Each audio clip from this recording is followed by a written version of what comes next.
Bon voilà, donc là je viens de terminer et en fait donc ce que je vais faire c'est que cette petite pièce je vais la traiter comme ça et je vais prendre ma pièce, je vais la diviser en deux, je vais partir d'ici par exemple et je vais faire cette grande bande et je vais m'arrêter à peu près ici, tu vois, et après je viendrai finir de ce côté dans ce sens là jusqu'à mon raccord et après dans ce sens-là, celle-ci et celle-ci. En fait, j'en ai deux dans ce sens-là et une, deux, trois grandes, quatre dans celui-ci.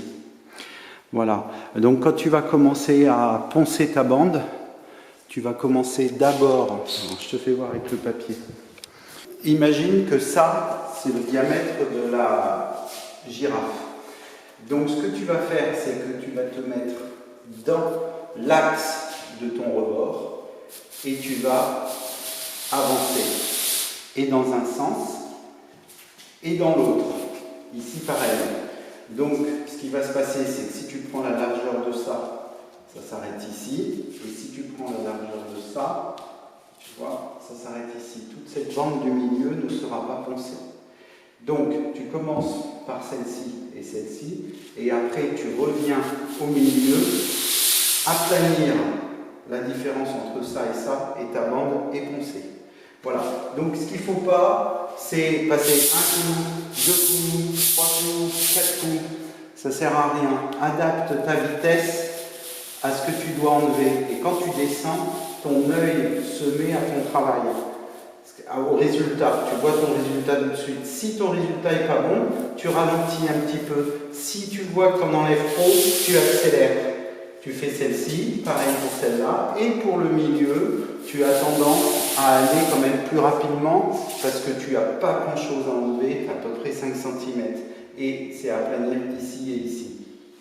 Voilà, donc le principe de la girafe, c'est que le disque qui tourne, comme ça, hop, tu vois, et donc sur les côtés, c'est beaucoup plus abrasif qu'au centre. Donc quand tu fais ton centre, c'est vraiment les côtés qui viennent manger. Donc tu peux te dépêcher un petit peu. Allez, je te fais voir ça. Je vais commencer ici, là. Alors quand tu attaques ta bande, tu ne te mets pas directement dessus. Tu pars d'abord sur le placo et tu viens sur ta bande. Parce que là, si tu viens de poser, tu vois, tu risques de faire des traces. Tu vois la tête, l'angle de la tête va commencer tout de suite par faire une trace. Donc tu commences par poser sur ton placo et tu avances. D'accord? Surtout si tu n'as pas grand chose à enlever, cette trace restera.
Voilà, ma bande est poncée. Tu vois, il ne fallait pas plus parce qu'après, tu risques de creuser. Et donc là, ma bande est poncée. Il n'y a pas besoin de faire plus. Après, à l'impression, peut-être qu'il y aura des révisions à faire, notamment ici, tu vois. Mais par exemple, ici, tu pourrais croire que c'est mal poncé, mais si ça se trouve, c'est juste une brillance de ton placo. Si ça se trouve, il est droit, mais comme c'est une matière différente, ne te fais pas avoir avec ça. Si ça se trouve, c'est bien poncé, c'est suffisant. Il ne faut pas plus, tu vois, on commence à voir la charge du dessous. J'espère que ce tuto te plaît. Tu peux liker, tu peux t'abonner, tu peux me laisser un message, ça me fera plaisir. À tout de suite.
C'est bien.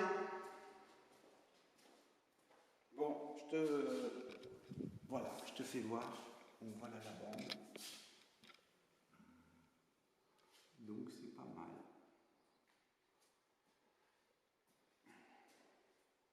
Je suis assez content parce que cet enduit est bien sec et ça marche bien.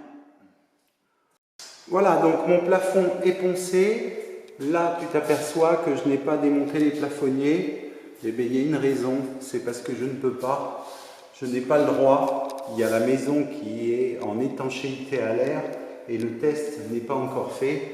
Donc, si je démonte la collerette, je risque d'enlever l'étanchéité à l'air. Et en plus de ça, des fois, il y a du silicone dedans et les câbles sont assez courts. Donc, voilà. Donc cette chose-là, c'est qu'après je prendrai un escabeau, tu vois, et je viendrai finir à la main mon